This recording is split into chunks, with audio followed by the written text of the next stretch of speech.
इतना आवश्यक है, क्योंकि मान लो अगर वो पुत्री ना होती किसी के, तुम्हारी पत्नी कैसे बनती आके?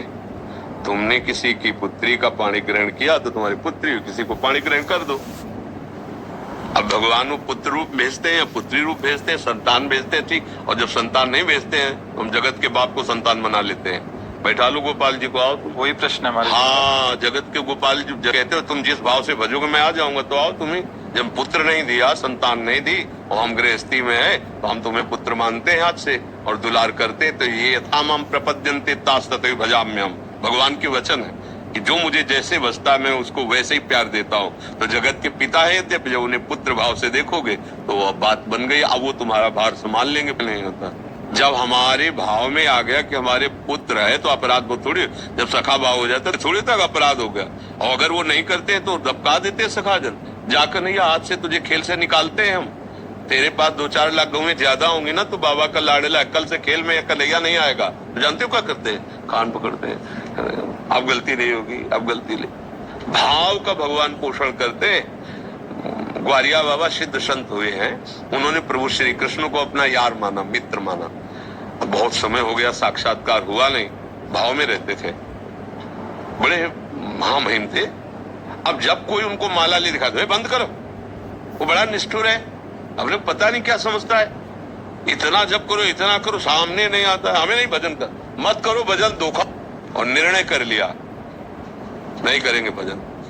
नहीं, अब देखो भजन का स्वरूप क्या उनके जागृत है। तू अपने को समझता है ना, नहीं करेंगे तेरा भजन, ये भजन नहीं हो रहा और क्या हो रहा है? बार बार भगवान से बातचीत, भगवान का चिंतन, नहीं बोलेंगे। किसी को भी भजन करते तो सब जानते थे कि बाबा भाव में रहते, इसलिए कोई काहे को भजन करते हो? बड़ा निष्ठुर है, सुनते थे, बड़ा करुणामय, बड़ा निष्ठुर।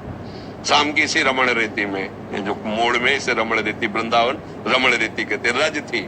अब तो दुर्भाग्य प्रकट हुआ, रोड बन गया, बड़ा मनोहर स्थान। बीच मार्ग में बड़ा एक वृक्ष था, रज में ऐसे लोटो, एकदम आनंद मिलता, पूरी परिक्रमा मार्ग रजमयी। बाबा वहीं शाम के निकल, पीछे आवाज है ग्वारिया, आवाज में अमृत था।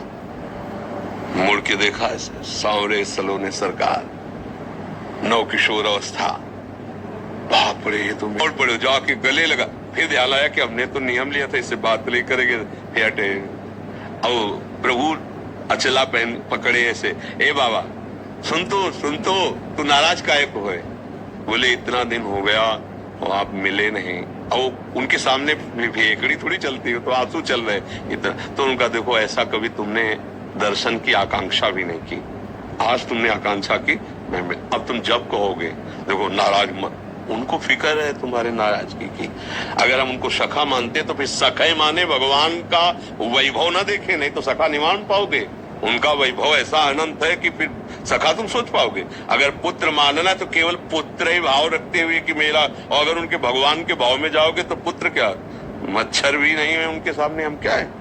अनंत ब्रह्मांडों का स्वामी, एक रोमकूप में करोड़ ब्रह्मांड, उन ब्रह्मांडों में इतने जीव, दिखलावा माते तीन अद्भुत रूप, अखंड रोम रोम प्रतिलागे, कोटि कोटि ब्रह्मांड, भला वो हमारे पुत्र हो सकते? ये ज्ञान की जरूरत नहीं है, ये यहाँ नहीं, ये यहाँ से होता है भाव, ये दिमाग से नहीं होता। दिमाग है तो वाराणसी वाला वेदांत पढ़ो, अगर इस मार्ग में चलना है तो यहाँ हृदय का विषय है। प्रभु कहते तुम जिस भाव से चलो, ऐसा नहीं कि ये मनमानी भाव, वात्सल्य भाव है ना, उपासना में वात्सल्य भाव है। कितने महापुरुष सिद्ध होकर के भगवान के इस भाव को प्राप्त हुए। तो हम भाव करें, मेरा लाला है मेरा, बस। अपना लाला कलेक्टर हो तो उसे कलेक्टर की तरह थोड़ी बैठा रहेंगे, हमारा लाला है, हम अपनी तरह सबके लिए भगवान